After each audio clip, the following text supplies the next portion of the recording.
Hey everyone, welcome back to the workshop, and today I want to do another quick project video, and this time we're going to be talking about a simple project that you can kind of get started with after you've dialed in the settings of your laser. We're going to be using some Baltic birch plywood, we're going to be using Lightburn, and I'm going to show you how to make some simple customizable keychains that are great gifts, or something that's a very simple thing to start offering to sale or as promotional items to promote your business. So let's jump right into it. We'll go over to Lightburn and I'll show you how to make them. Okay, let's jump into Lightburn, and what we can do, the most basic is just a text name keychain. And so we're going to select our text tool over here. We'll click this in, and so you can just agree the name. So let's use my channel name there, Vintari. And once you have that typed in, this is probably going to default to like Arial font or whatnot. And this is going to pull, Lightburn's going to pull all of your system fonts in. So if you've installed a font, you should see it here as long as it can work with it. And if there's fonts that you want to add into there, you can install them into your system. Just go look that up. You can search for some websites. Now just be careful if you're selling items. Some of them are for personal use only, not commercial. But Lightburn will pull in any of your system fonts, and as long as you have rights to use them, you're free to do so.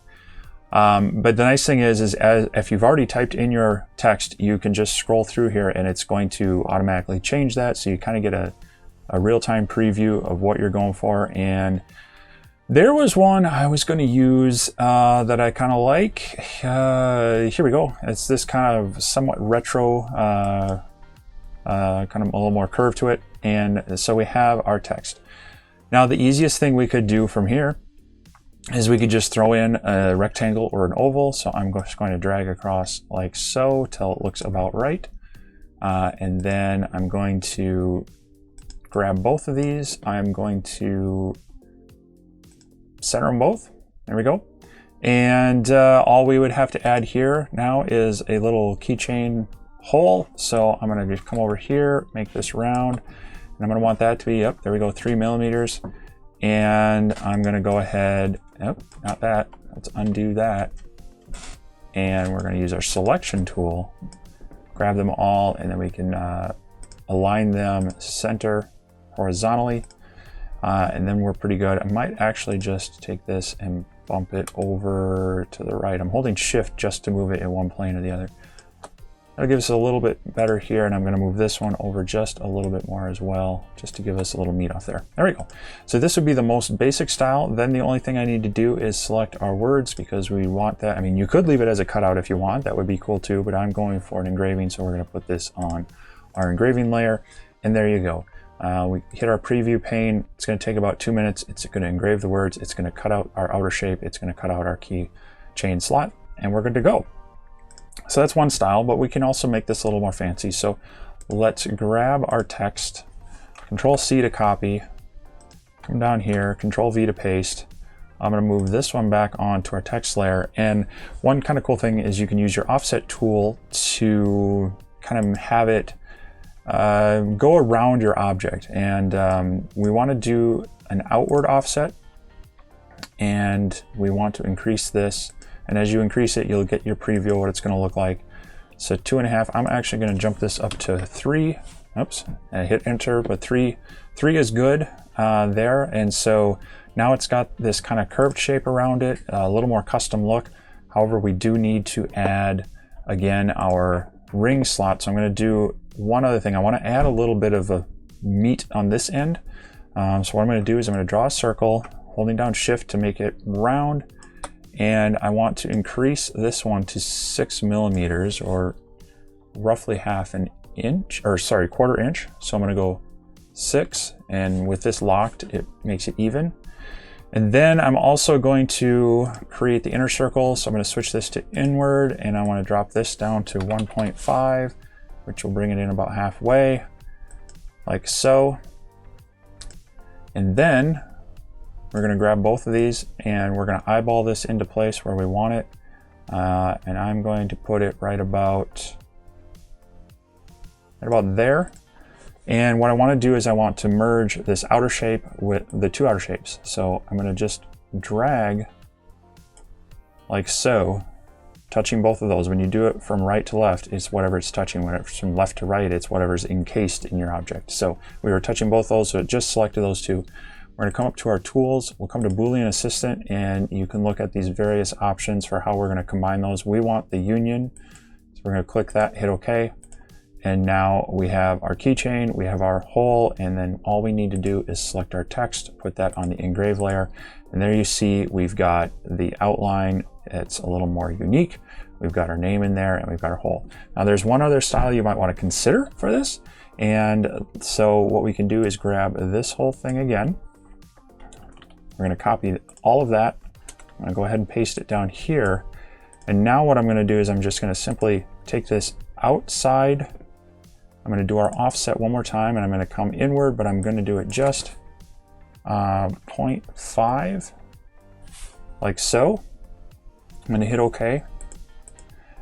And now if you select that new line and we select the text and hit our font or our fill, now it is going to fill this whole thing, and you can't see it, but our other circle should be there. So let's go to our preview, and there you can still see it's still going to cut out our ring slot.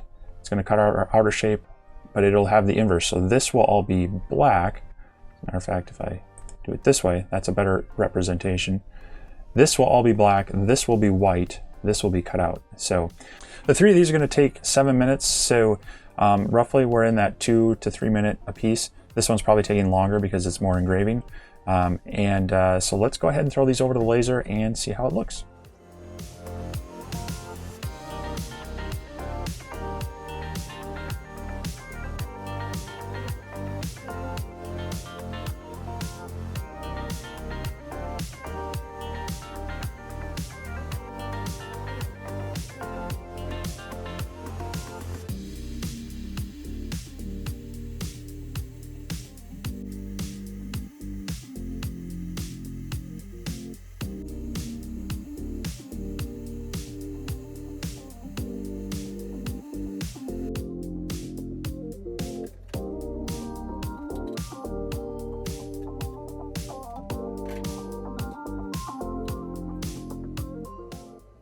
All right, so these all came out pretty well.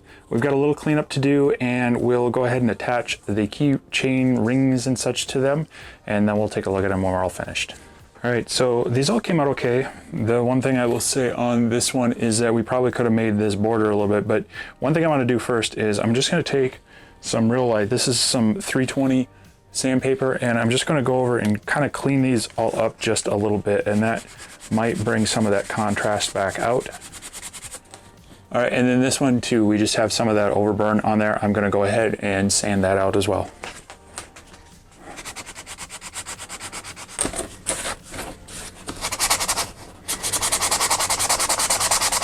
All right, so you see we've got a little more contrast on this one. We can see more of that border, although we could probably go back and maybe just increase that to a full millimeter or so. And then we got most of the overburn on here. So we've got some nice contrast on both of these. Similar on this oval one, it's looking pretty good. So let's go ahead and add a few different styles of keychain rings to this and see how they look. All right, so here are 3 examples of key rings we can use. You've got your traditional, just round key ring that just splits apart and you can slide that on there. We also have kind of the same style. This is a little bit thinner here, but it has this chain where we can open and close this last loop and attach that to the object. And then of course you have just kind of your ball pull chain style key ring as well. So, depending on what you're going for, the flexibility you want, each one of these can work okay. And let's just simply go ahead and add these to each one of these, or one of to each one. So this is where you want to make sure that your spacing and sizing is right. I'm just going to go ahead and add this round one on there, and that will hold on pretty well. The big thing you'd want to check is to make sure that this loop is got enough meat to it. This one, of course, these just pop out of one side, and then we can feed that through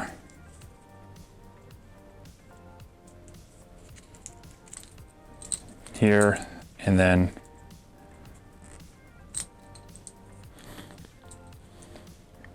snap it back together.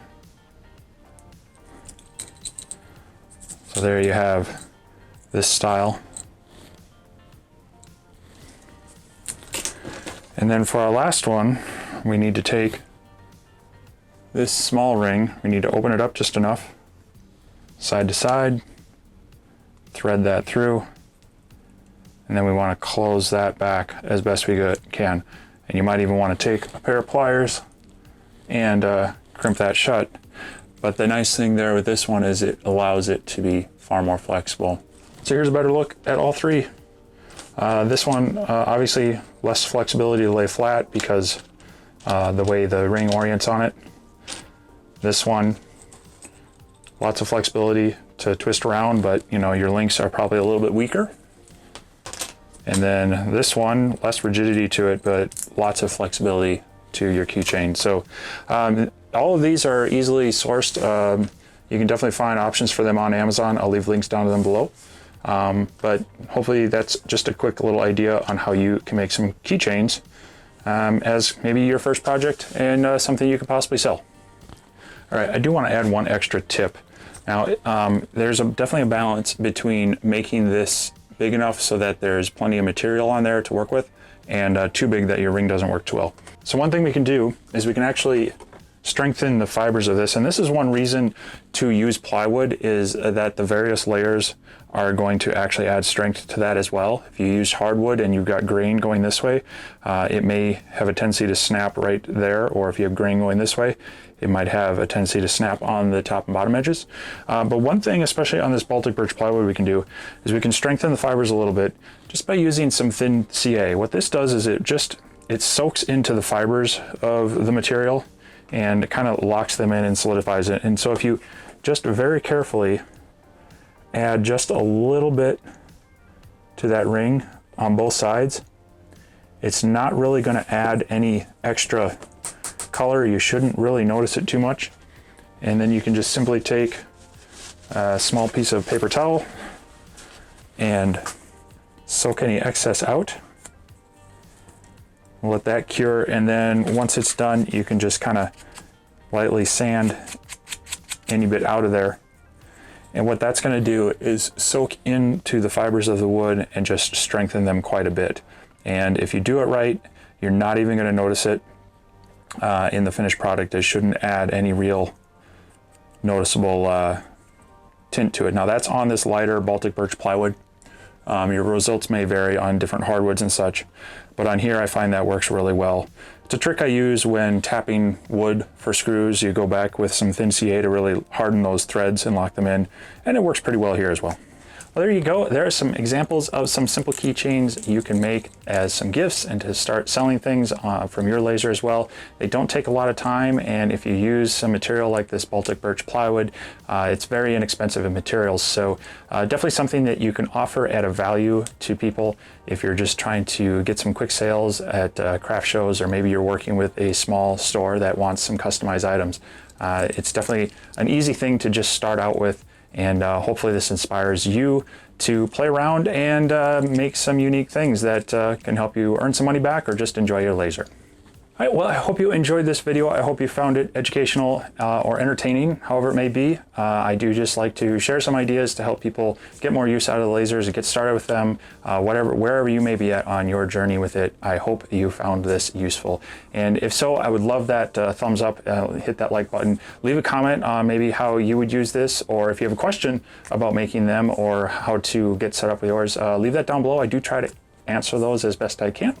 And if you want to learn, follow along more and see more videos like this, definitely hit that subscribe button. I do try to put out videos fairly regularly, both project videos, how-to videos, as well as some product reviews, so that you can learn more about the options to you in a lot with laser engravers, but anything workshop related and making. So definitely check that out, and I appreciate you being here to enjoy this as well. If you want to find out more about what's going on in my workshop, I'll link down below to my Facebook page, my Instagram and such. There's also a link to a Facebook group that both David from the Clack Shack and I have put together as something has spun out of our Sunday night live streams, and that is a good way to come in and see what's going on in our workshops.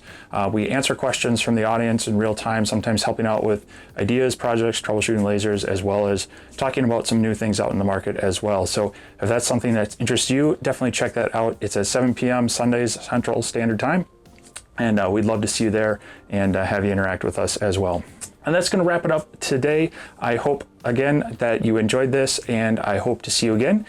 But in the meantime, I hope you can get out into your workshop and make something too. We'll catch you next time.